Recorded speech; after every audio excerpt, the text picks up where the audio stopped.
Welcome, friends, to another Wolff Responds. Today we're going to talk about the national debt. Many of you have written or communicated with us that you would like an analysis of what all this talk is about, the government's debt, the deficits, and all of that. You're quite right to ask. Either this stuff is never taught in school, or the newspapers either don't understand it, which you would be surprised how often that happens, or they just don't communicate it well. That happens often too. In any case, it isn't all that complicated, and it is an important part of what's going down in this country, and that's why it's important for us to talk about it. Let's begin, so make sure everybody's on the same page. In the United States, as in most countries, this society in its government has given itself certain rights and obligations. And these obligations and rights are given to the government by the government. We go along with it, we vote in the elections, or we don't, or we make a revolution to change it all. We've done those things, but for quite a while now, we have a fairly settled set of rules.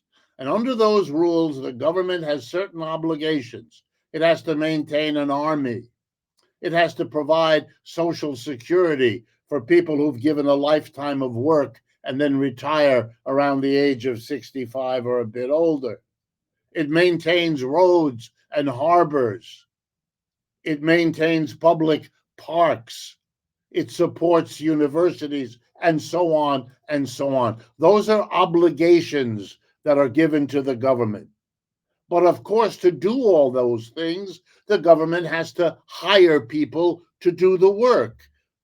Somebody maintains Central Park in the middle of New York City, but those are human beings who rake and cut the lawn and plant the shrubs, and the government hires people to do what we want the government to do: serve in the hospital, teach in the school, serve in the army, and so on. The same government gives itself the right to raise the money to do what the government is asked to do. How can the government do that? It's given itself two ways to raise the money. One way is called taxation. The government can tax individuals and institutions like enterprises, factories, offices, stores, and so on. And finally, the government can raise money by borrowing it. Of course, when the government borrows, it has to pay interest to the people it borrows from, and it has to pay them back at some point. Here's the simplest issue then. If the government spends a lot of money to do what we want it to do, and if the government raises our taxes to pay for it, then everything is clear. Could the government do that? Yes. Has the government sometimes done that? Yes. Are governments around the world sometimes doing that? Yes. But even more often, governments don't raise as much in taxes as they spend. And when that happens, they don't have enough dollars here in the United States to do all the things we want the government to do. Well, then the government has to borrow whatever it doesn't raise in taxes. The difference between the amount raised each year in taxes going to Washington versus the amount of money Washington spends on all the things we want to do is called the deficit. If the deficit is zero, it simply means that the government has raised enough in taxes to cover all of its expenses, and it doesn't need to borrow. If there is a deficit, then one or the other of two things must have happened. Spending went up without the taxes going up to meet it, or taxes were cut without the spending going down to meet it. It's very simple once you get the hang of it. But of course, the minute you understand it, you'll know that in a complicated society, whether it has 5,000 people or 5 million people, or like the United States, 330 million people, they don't all agree on what the government should be spending money on and where it should be getting its taxes from, and then whether or not it should borrow so that it can lower the taxes without having to lower the spending. Have we had deficits? Yes, for most of our history, and particularly in recent years, our deficits have been out of anything we've ever seen before. In fiscal year 2024, the year that ended the accounting year in October of this year, as fiscal years do in the United States, the difference between what the government spent and what it raised in taxes, the deficit, was a whopping $1.16 trillion. That's 1,000 billion. That's what a trillion is. It's an immense amount of money. And in recent years, we have been borrowing trillions of dollars as a nation. So we have not been raising taxes to pay for what the government is doing. And depending on your point of view, your ideology, your beliefs, however more or less well thought out they might be, the answer to why we have a deficit so big is because either we've cut taxes without cutting spending, or we've raised spending without cutting taxes. And in our country, we've basically done both. Mr. Trump is rightly famous because in 2017, when he was president, he gave corporations and the rich one of the biggest tax cuts in history. That meant all that money that used to come into the government wasn't coming in anymore. Meanwhile, the government had to spend money because people wanted it. Corporations wanted the government to maintain 700 military bases around the world to make sure that nobody messed with the buying and selling that American corporations want to do globally. Oh no, the government was to continue with all those military bases. And then the government was supposed to fund the war in Ukraine and help the Israelis in Gaza, costing hundreds of billions of dollars. Big spending. Nobody in power wanted to stop that. So if your spending is big and solid and growing, but you cut your taxes, guess what you'll have? A shortfall. You won't raise as much in taxes as you are spending. At that time, the differences among us play a role. Conservatives, they like those tax cuts for rich and the corporations. They don't want to give those up. So if there's a deficit and the government has to borrow a lot and they don't want that, they're worried that the government is borrowing so much, well, then they want to cut spending. And typically they don't want to cut it on military. They kind of like the military. Where do they want to cut it? Welfare, that's a popular one. They like to cut spending on people usually other than themselves.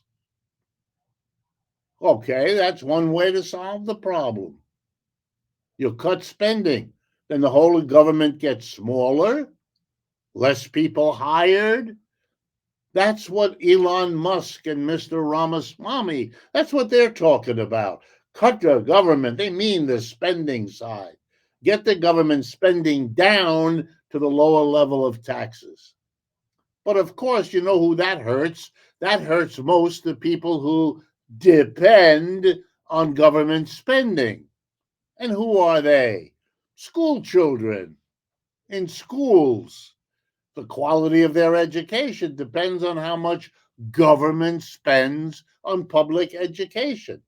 Three-quarters of the people who go to college in the United States go to a public school, a public college, or a public university. You're going to cut back on that at the same time that we're supposedly competing with the Chinese who are expanding their universities? Interesting idea. Really? You don't want to maintain our roads? That's why they're in the bad shape they're in. You don't want to fill in the blank. Liberals tend to be the ones who say, no, spend, or we better spend, otherwise people are going to be miserable and angry and upset. And who knows what they'll do as they get miserable and angry and upset. The whole society may be convulsed in tension and conflict, the way we have it now. From whom does the government borrow? When it borrows because it dares not raise taxes and it dares not cut spending, which is where we mostly are. The conservatives get taxes down, but they can't go as far down as they like.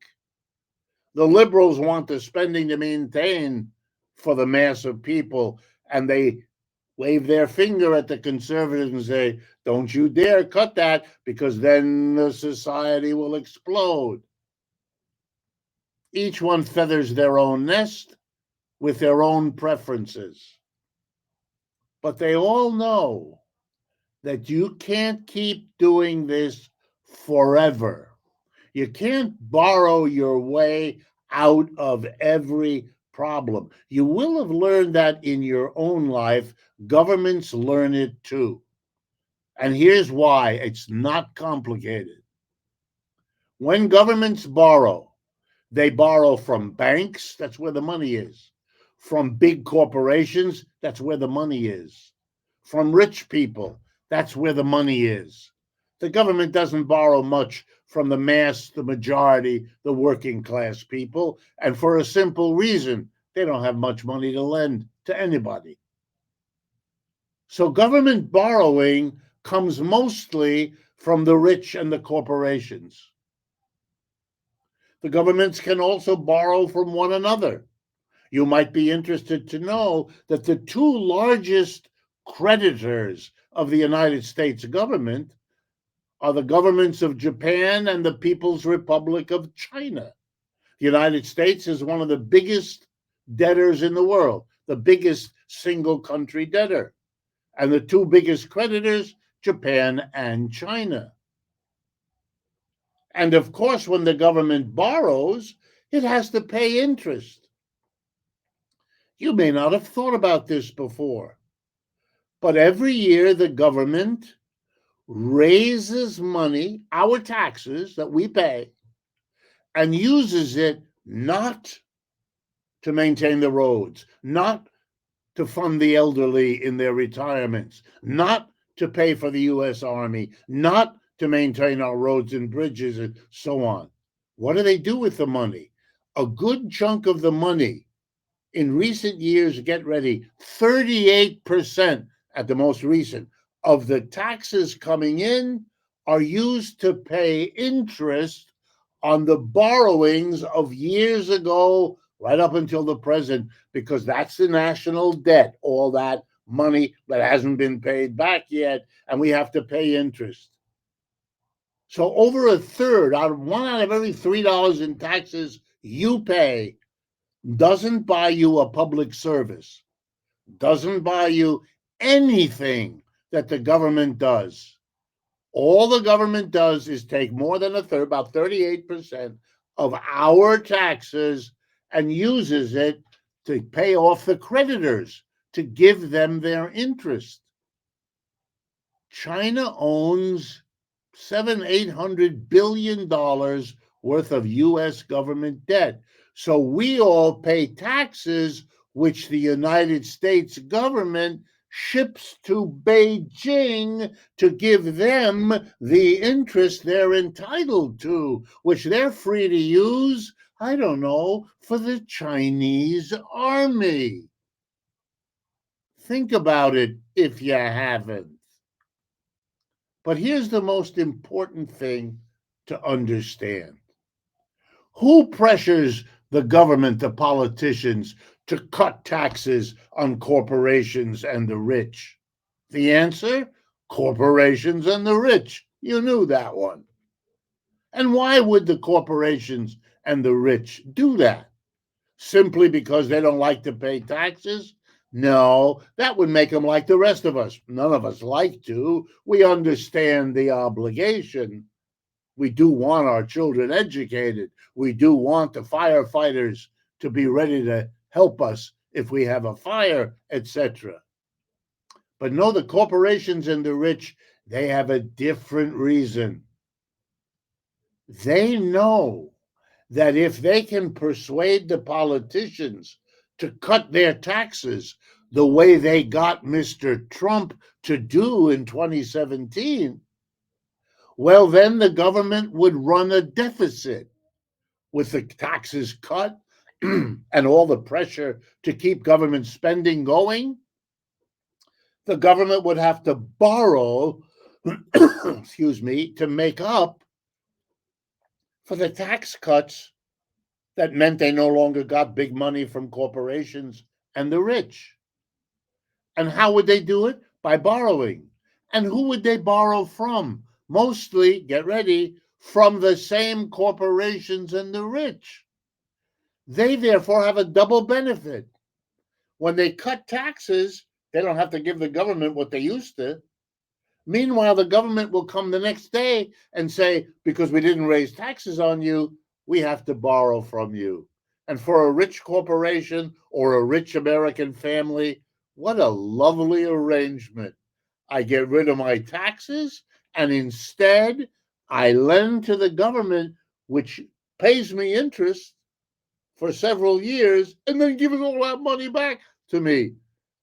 If I had to choose between taxes and that, that's a no-brainer. To go along with the way the government works, to allow everything I just told you to be the way the government funds itself, you have to have no brains to believe in that. Because it's a hustle. Because it's a way for corporations and the rich to rip the rest of us off. That's the truth of it. The rest is fancy language to hide a reality that is so unjust and so unfair that it wouldn't last very long if people actually understood it. And as I told you, it's not rocket science. If interventions like this strike you as reasonable, please share this video with others that you know, coworkers, family, friends, people who you think might be interested. That's why we make them. And of course, since it costs money to do all of this, if you can share a little of yours with us, that's what we'll use it for. And you'll become a partner in a process of alerting the American people to the realities that confront them. Thank you.